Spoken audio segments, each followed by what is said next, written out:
Welcome to Southbank Centre's book podcast, where you'll hear us in conversation with the people shaping arts and culture today. If you want to hear from some of the biggest and most influential names in contemporary literature, then you're in the right place. In this latest episode of the podcast, we're going to feature highlights from another great event in our 2019 autumn literature season for your listening pleasure. Good evening and welcome to Southbank Centre's Royal Festival Hall. I'm Debo Amon, Literature Programmer here at Southbank Centre, and it's my pleasure to welcome you to Richard Dawkins' An Argument for Atheism. We're really excited to be presenting this event with Penguin Live as part of our literature season. As one of the world's best-selling science communicators, Richard Dawkins has spent a lifetime helping us rethink the big questions, challenging us all to understand how our world came into being. Now, in his latest book, Dawkins dissects everything from Abraham's abuse of Isaac to the construction of a snowflake and challenges some of our most basic assumptions, from is the Bible a good book to do we need God in order to be good? As always, all this is done with Dawkins' irreverence, wit and fierce humour. Chairing tonight's event is broadcaster David Freeman, currently the bluesman on Jazz FM. Freeman's heritage is in books and ideas. For 9 years, Freeman interviewed 4 authors a day, 5 days a week on BBC Radio Oxford. Following that, he presented Science in Action on BBC World Service and the book show for Sky TV. Freeman set up meettheauthor.com, linking authors by screen to bookshops. Freeman is a voracious reader and has enjoyed chairing numerous events at literary festivals. Now, please join me in welcoming Richard Dawkins and David Freeman. Good evening. Thank you for coming out in such numbers. You've all been given a book. Please don't read it now. I'm going to start. I've read it and made all these notes. Richard wrote it, so he knows. It's called Outgrowing God, and it starts at the beginning. Goodbye, God.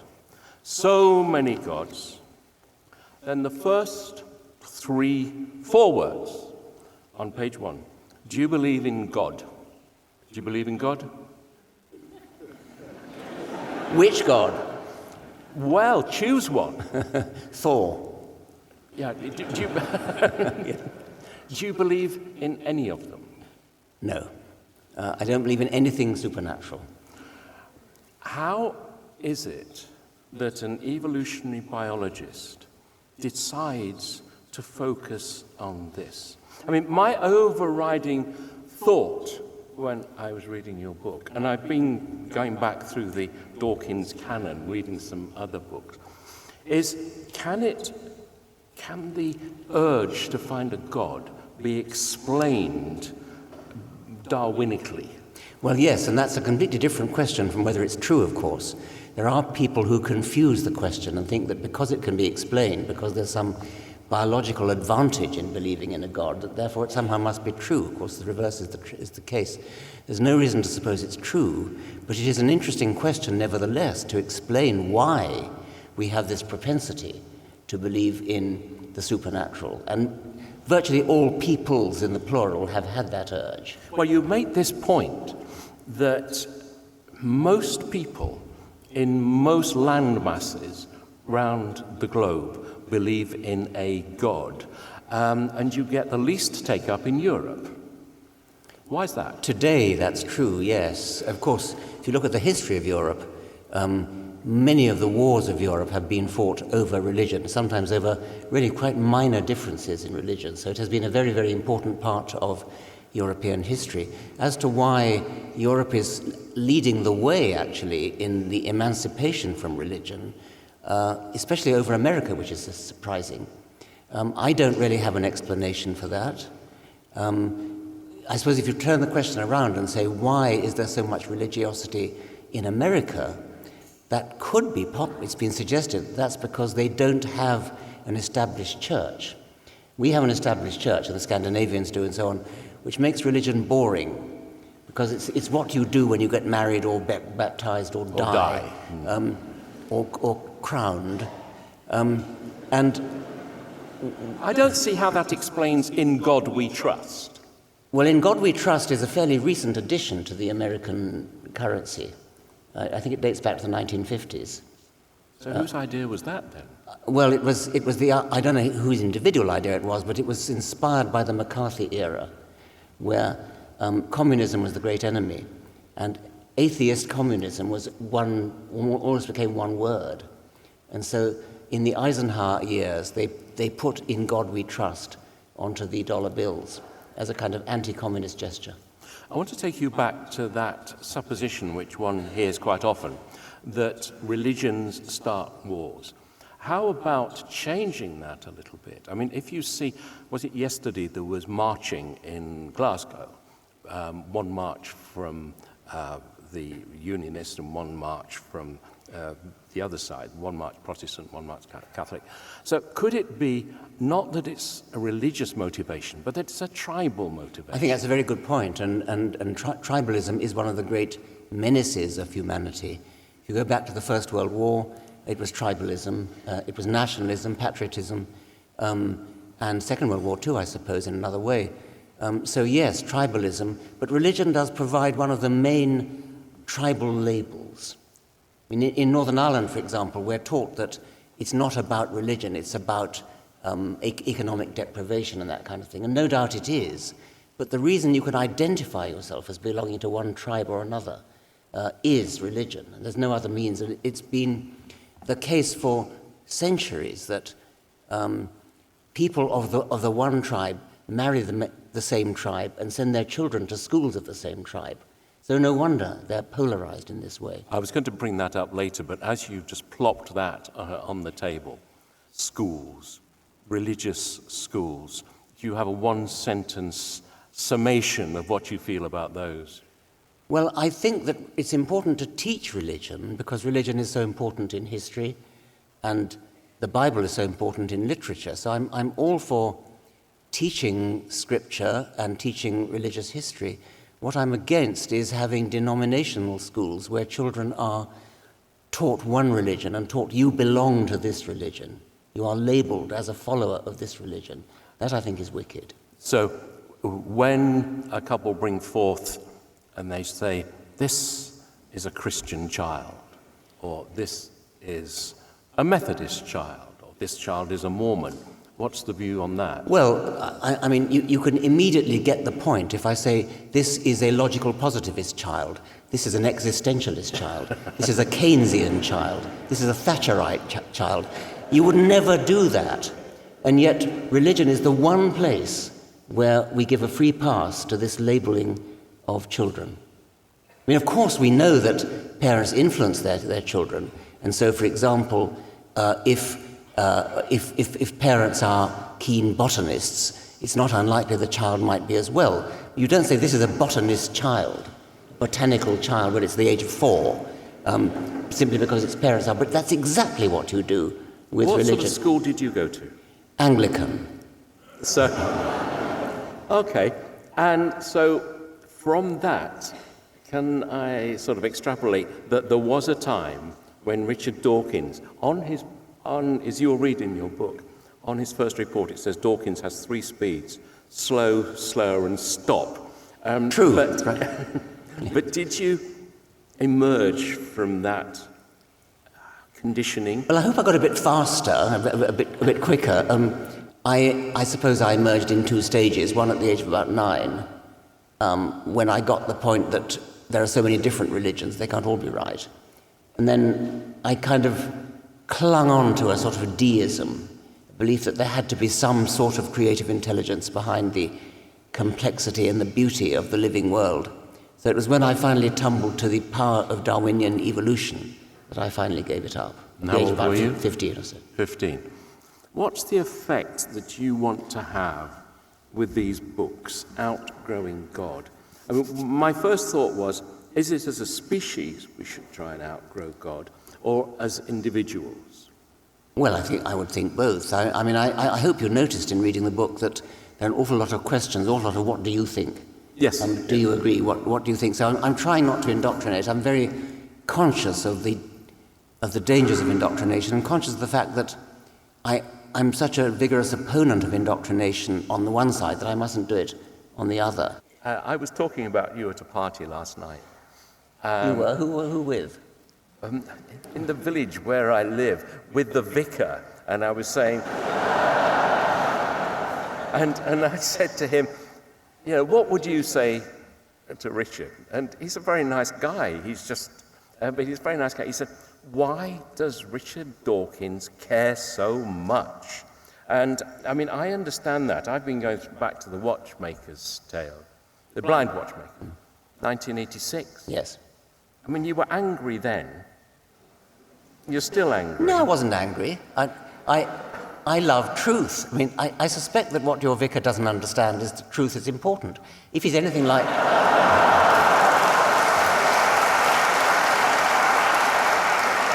Well, I tried to get him to come along tonight, but he said it was Sunday and he was busy. Well, I can understand. I mean, the way they think, I hope I'm not insulting anybody, but it doesn't matter what's true. What matters is what's symbolic and what's symbolically significant. It's a metaphor for something.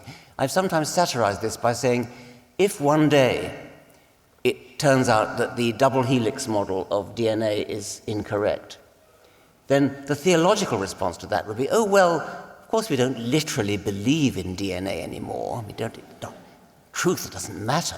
What matters is that the coiling around of the two halves of the double helix is symbolic of human love, and the uniting of the purines and the pyrimidines is symbolic. Well, it's a little bit like, the Song of Songs, which is the only sexy book in the Bible, and it's all very obviously about sexual love between a woman and a man. But if you look at the Christian commentary on the top of each page, it says, the love of Christ for his church, and things like that. It's manifestly about sex, and yet they try to drag a symbolic significance out of it, and that's what they do all the time. If you actually challenge them on a fact, they say, oh, well, we don't believe the facts anymore, but it's symbolic. Yes. Now, I'm going to say something. I didn't tell you I was going to ask this. But the fact, what do you think happens when you die? Well, you're either cremated or you're buried. Okay. Have you made a choice yet? No. I actually, or you can leave your body to science. That's another thing you can do. Okay. But does your demise, which will be sooner than it was when I first asked you that question. True enough. Yes. Yeah. Does it worry you? Does it distort or change your view? The process of dying worries me because, being a member of the species Homo sapiens, I'm not at liberty to go to the vet and be put down. I suspect that the process of dying is not a lot of fun for a lot of us. No, I mean, again, I didn't say I was going to do this, but it was in the press that you'd had a medical problem. Yes. Now, we're not wishing to pry at all, but has that experience changed your view of just the thing about being alive? Well, I appreciate very much being alive. I enjoy life very much, and I want to go on living as long as I'm able-bodied and able-minded enough to make the most of it. But if you think about what's actually frightening about death, I suspect it's actually eternity. I think there is something frightening about eternity, and it's so frightening that I think the best thing would be to spend it under a general anesthetic, which is what's going to happen. You think? I'm sure, yeah. When you write books like this, and you come and talk to gatherings like this, what's the effect you would like to have? Because I would like some believers to go, goodness me, Richard, thank you for showing. That's cleared everything up for me, but I suspect that's not what happens. Well, amazingly enough, I had a lot of letters from people who say exactly what happens. I'm not saying it'll happen in this audience, but I do get a lot of letters saying sometimes that, and sometimes you have put into words what I already thought, but had never properly articulated. And I like both those responses. Do you need a religion, a God to be good? Absolutely not. If you think about the reason why you might need a God to be good, one possible reason would be that your holy book, the Bible or the Quran or whatever it is, tells you how to be good. And I sincerely hope nobody believes that, because that would be an appalling way to lead your life, to actually take a moral lesson from either the Bible or the Quran. The other reason why you might be thought to need a God to be good is that you are frightened of God. You're frightened that, as it were, there's a great policeman in the sky who watches your every move, even reads your every thought, and knows when you're even contemplating doing something bad. So that might be thought to be a good reason not to be bad, a good reason to be good.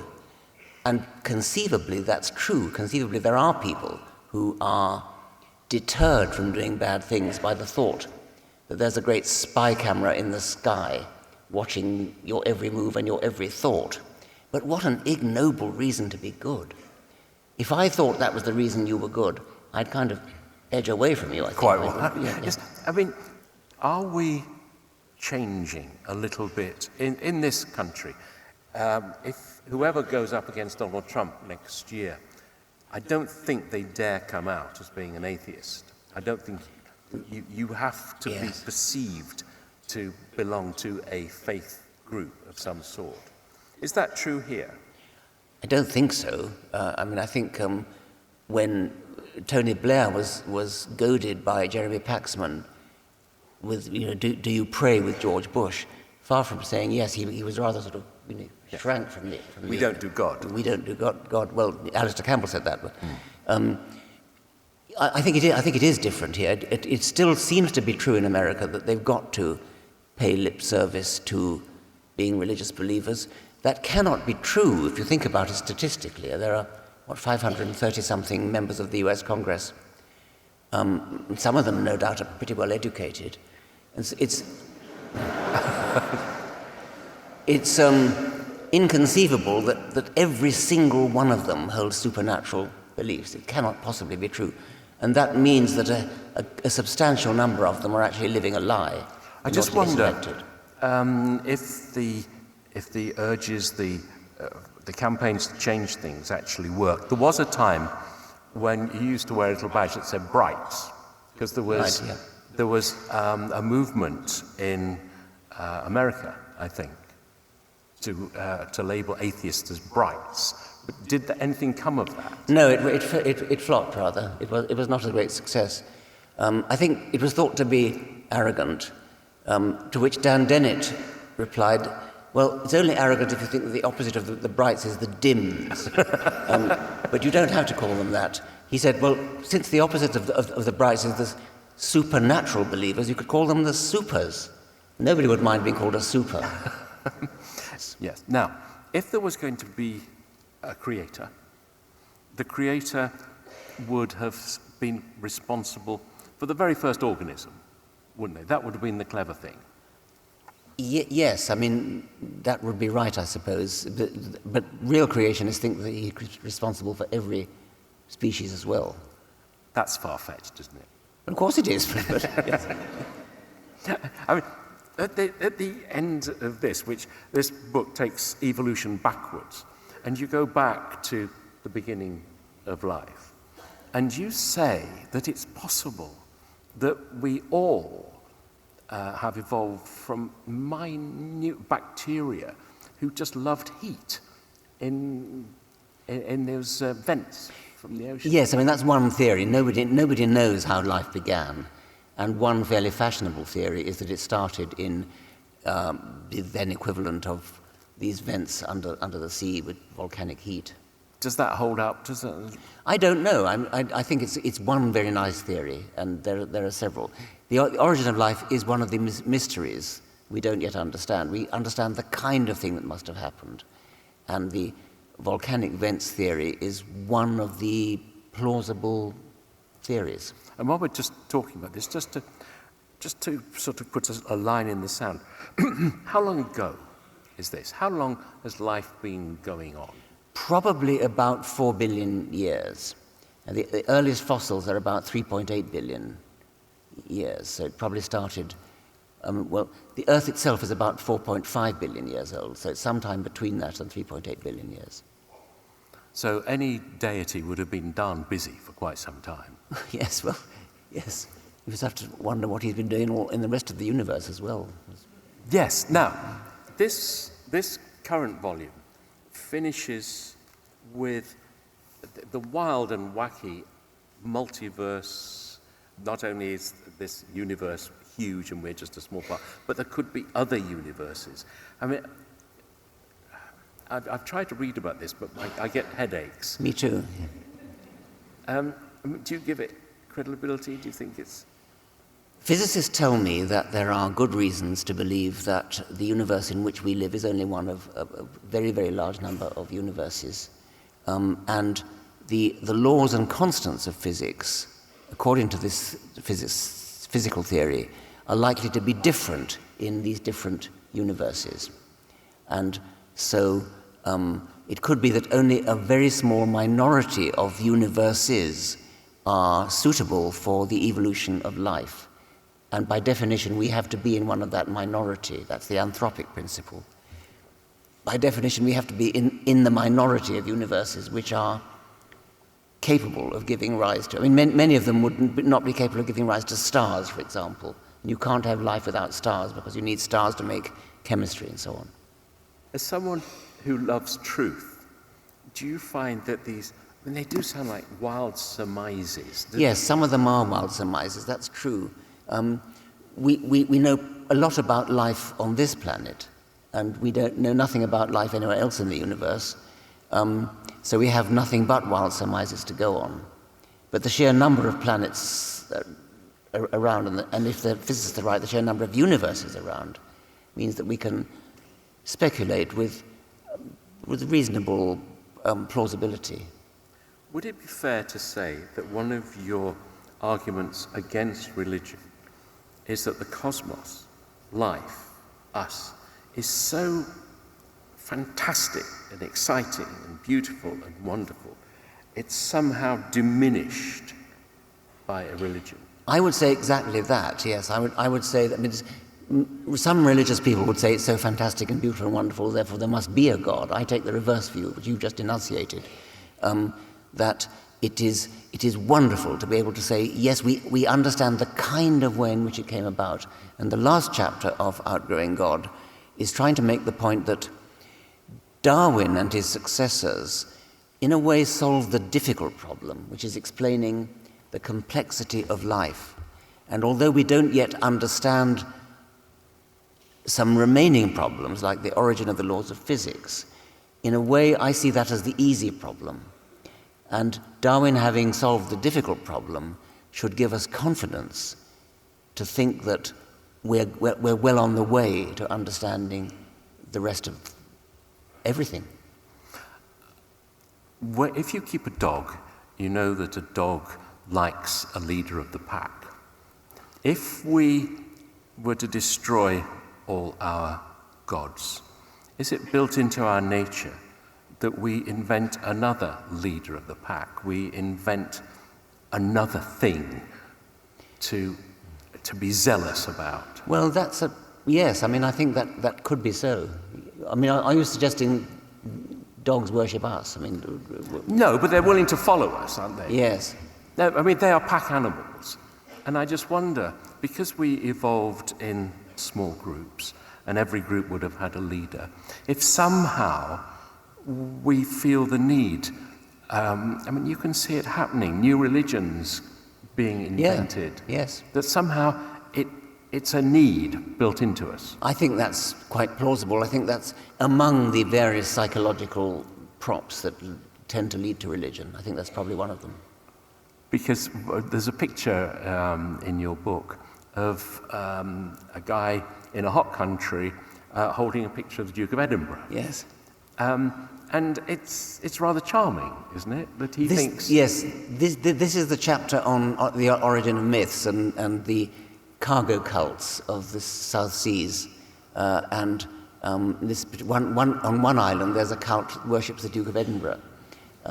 when he visited the island, I think, on one of his world tours, which is kind of suggesting that you need to worship something. And they have John Frum.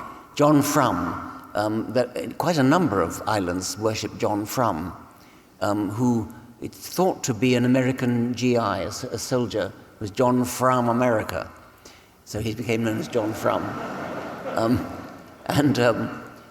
They're waiting for the second coming. David Attenborough has a rather nice story of how he confronted a man called Sam, who was a worshipper of John Frum. And David Attenborough said, "Well, Sam, you've been waiting 20 years and John Frum hasn't come back." And John Frum said, "You've been waiting 2,000 years for Jesus Christ. I can wait 20 years for John." If we could wave a magic wand and everybody stopped believing, would it be better? Yes.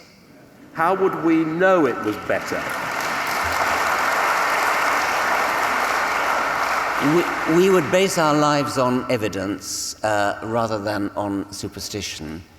We would not be brought up to believe in implicit faith that what some elders of the tribe or some holy book, some priests tell us is the right thing to do. We would work out ourselves the best way to live, the best way to achieve the right way to live. There would never be any motivation to kill people because they belong to the wrong faith, or to persecute people because they belong to the wrong faith, or to try to lay down morality out of a holy book, like saying that being gay is somehow inherently wrong because God says it's wrong. All those sorts of ways, it would be a better world to live in. How optimistic are you? In the very long run, I'm optimistic, but it'll take time. Will you see it? No, I doubt it. Would you please thank Richard Dawkins?